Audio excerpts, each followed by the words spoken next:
بسم الله الرحمن الرحيم. أعزائي طلبة وطالبات الشهادة الإعدادية، أهلا بكم في حل اختبار تراكمي رقم 1 في الدرس الأول في الجبر. السؤال الأول هنا بيقول لي اختر الإجابة الصحيحة من بين الإجابات المعطاة. رقم 1: المستقيمان الممثلان للمعادلتين س بيساوي -1 وصاد ناقص 2 بيساوي 0 يتقاطعان في النقطة. مبدئيا كده طالما بيتقاطعان في النقطة يعني أنا عايز زوج مرتب. تمام؟ طيب عشان أجيب زوج مرتب يبقى لازم يكون عندي س ويكون عندي صاد. س جاهزة مدهاني ب1. طب صاد هنا مش جاهزة، كل اللي أنا حامله هودي -2 الناحية التانية بإشارة مخالفة، فهتبقى صاد بيساوي 2. كده عندي قيمة للسين وعندي قيمة للصاد.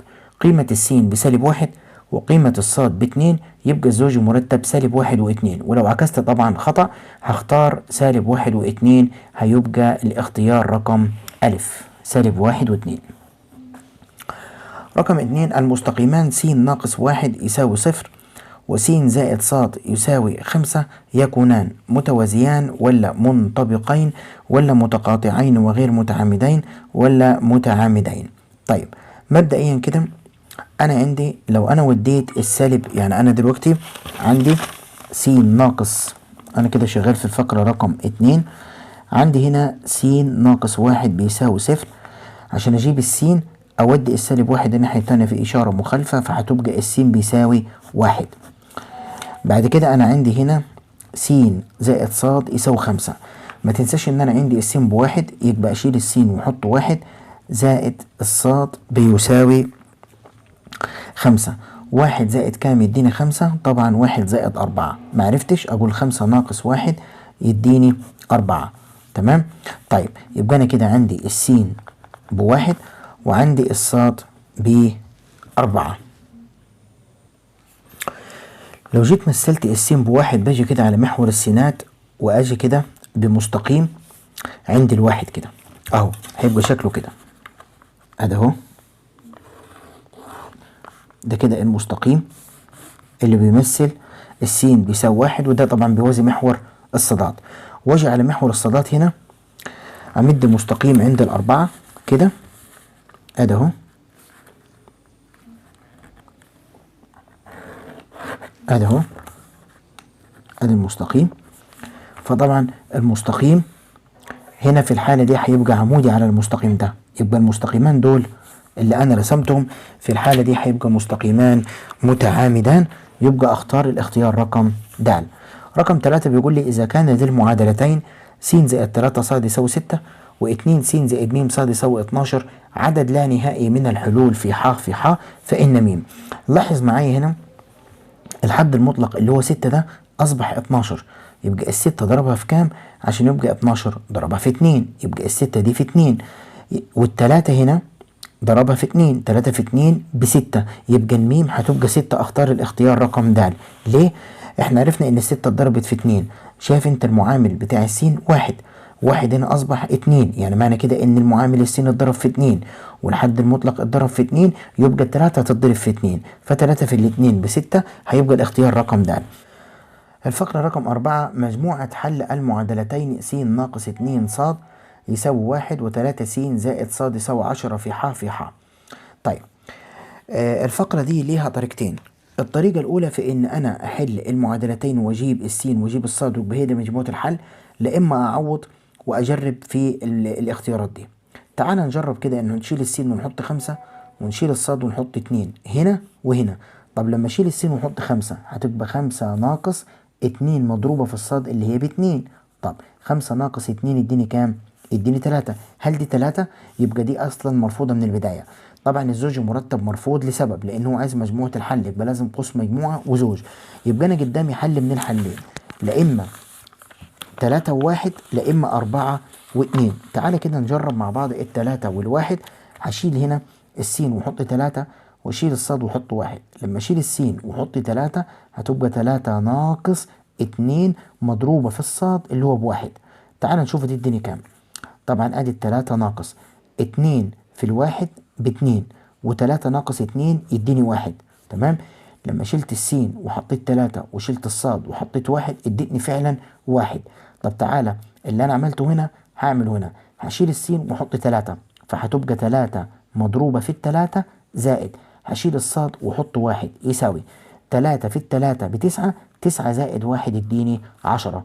تمام، وفعلا 10. تمام، يبقى اللي حقق لي المعادلتين القوس المجموعة والزوج مرتب 3 و1. اختار الاختيار رقم ج. رقم 5 بيقول لي هنا المستقيمان 3 س زائد 4 ص يساوي 1 و6 س زائد 8 ص ناقص 2 يساوي 0 يكونان. أنا عايز أعرف المستقيمان دول متوازيان ولا متعامدان ولا متقاطعان ولا منطبقان. هنشوف دي كده المعادلة دي جاهزة، إنما السالب 2 هنا هوديها الناحية التانية بإشارة مخالفة. ركز كده معايا. يبقى أدي كده المعادلة الأولى اللي هي 3 س زائد 4 ص يساوي 1. المعادلة التانية هتبقى 6 س زائد 8 ص، أودي السالب 2 الناحية التانية بإشارة مخالفة. طيب لو تفتكر معايا القانون إن أنا بعمل إيه؟ أنا بقسم عشان أعرف إذا كان المستقيمان دول متعامدان ولا متوازيان ولا منطبقان، متقاطعان، مستقيمان متقاطعان أو متوازيان أو منطبقان. أنا بقسم معامل السين على معامل السين، يعني بقسم 3 على 6، وبقسم معامل الصاد على معامل الصاد يعني 4 على 8. هنقوم إنهم بيساوي، لأن 3 نص 6 وال4 نص إيه 8، وأقسم الحد المطلق على الحد المطلق برضه هيديني نص. طالما الكل ده بيساوي يبقى في الحالة دي المستقيمان منطبقان، يبقى اختار الاختيار رقم د. فقرة رقم 6 بيقول لي إذا كان السين عدد سالب، عدد سالب يعني ممكن أشيله سين كده وأحط مكانه أي عدد سالب، سالب 1 سالب 2، فإن أكبر الأعداد. طب تعالى كده مع بعض واحدة واحدة. لو شلت السين وحطيت سالب 1 مثلا هيبقى 5 زائد سالب 1. طب 5 ناقص 1 يديني 4. تمام، هو بيقول لي إذا كان س عدد سالب فإن أكبر الأعداد، أكبر الأعداد. طيب هنشيل السين هنا ونحط سالب 1، يبقى دي 5 ناقص، هشيل السين ونحط إيه سالب 1، يبقى 5 و1 6. تمام، هشيل السين ونحط سالب 1، يبقى 5 في سالب 1 بسالب 5. تمام، يبقى دي هتديني عدد سالب، ودي خلي بالك هتديني برضو عدد إيه، عدد سالب. يبقى هنا يبقى أنا كده عندي قيمتين، في قيمة ب4 وقيمة ب6. هو بيقول لي إيه؟ إذا كان س عدد سالب فإن أكبر الأعداد هيبقى الاختيار رقم ب، لأن طبعا أنا لما جيت هنا في الفقرة رقم أ وحطيت السين بسالب 1 ادتني قيمتها 4، والفقرة رقم ب لما شلت السين وحطيت سالب 1 ادتني قيمتها 6. في عندي قيمة ب4 وعندي قيمة ب6، طبعا هختار الأكبر لأنه هو قال لي إيه؟ قال لي الأكبر. نيجي بعد كده للفقرة رقم 7. بيقول لي هنا 3 س ناقص 5 ص يساوي 0، و5 س زائد 3 ص يساوي 0 يتقاطعان في. بصوا دي ليها طريقتين برضو، لا إما أنت تحط المعادلتين تحت بعض وتمشي بطريقة الحذف وتحل. تمام، لا إما طالما أنا عندي هنا الحد المطلق 0 والحد المطلق 0 يعني ما فيش عدد، معنى كده إن دي كده يتقاطعان في نقطة الأصل اللي هي 0 و0. رقم 8 عدد حلول المعادلتين، وهو طبعا مديني معادلتين. المعادلة الأولى 2 س ناقص ص يساوي 3، المعادلة الثانية س زائد 2 ص يساوي 4. هنشوف لها حل واحد ولا 0 ولا حلان ولا عدد لا نهائي. بنفس الطريقة اللي قلتها هقسم معامل السين على معامل السين. معامل السين هنا 2، لكن هنا معامل السين 1، يبقى أقول كده 2 على 1. هقسم معامل الصاد على معامل الصاد.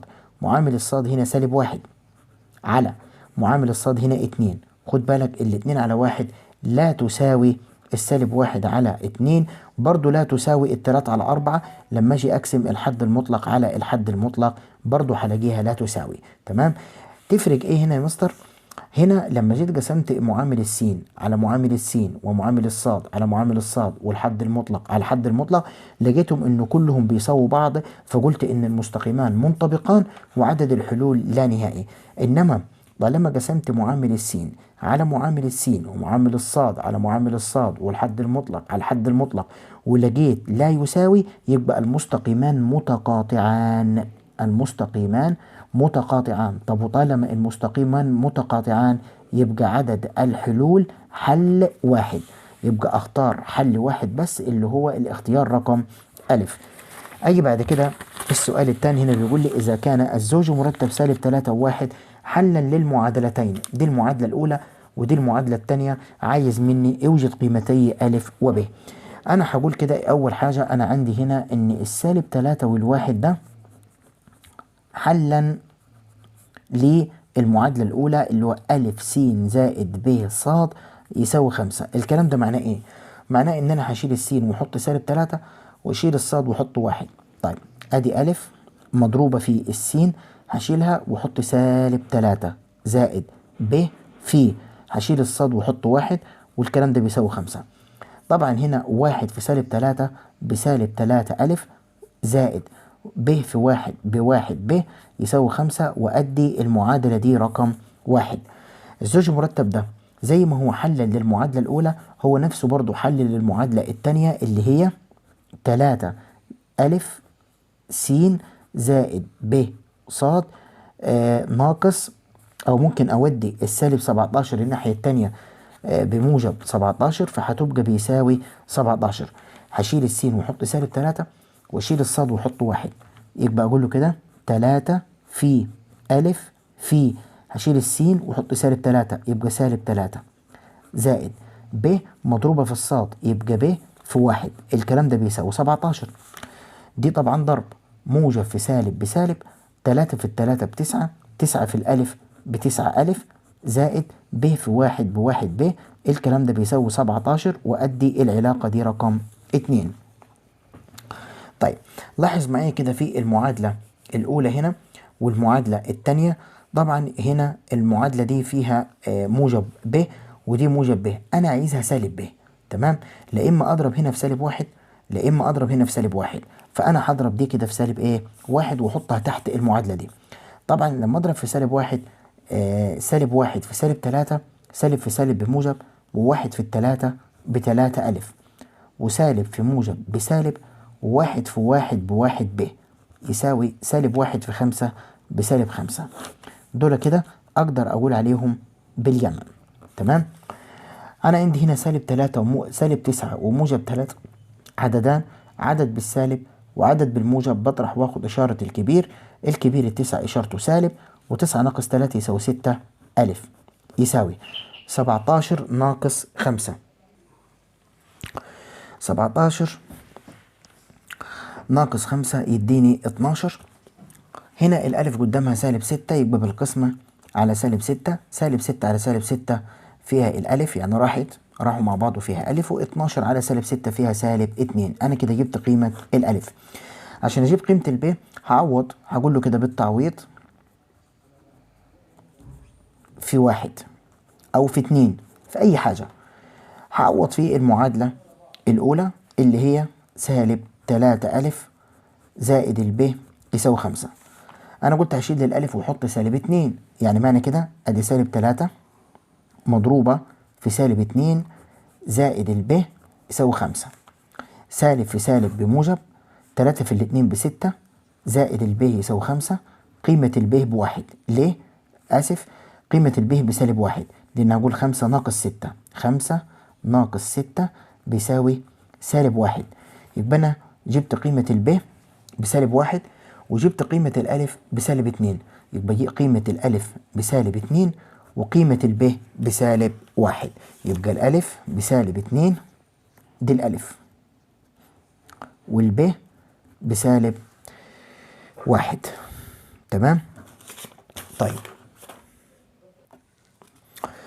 السؤال الثالث بيقول لي مستطيل طوله يزيد عن عرضه بمقدار 4. يعني أنا كده لو عندي مستطيل، هذا المستطيل ليه طول وعرض، الطول اللي هو أطول حاجة لو فرضته بأن هو س هيبقى العرض بساط.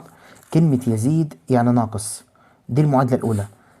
طوله يزيد عن عرضه بمقدار 4، هقول له نفرض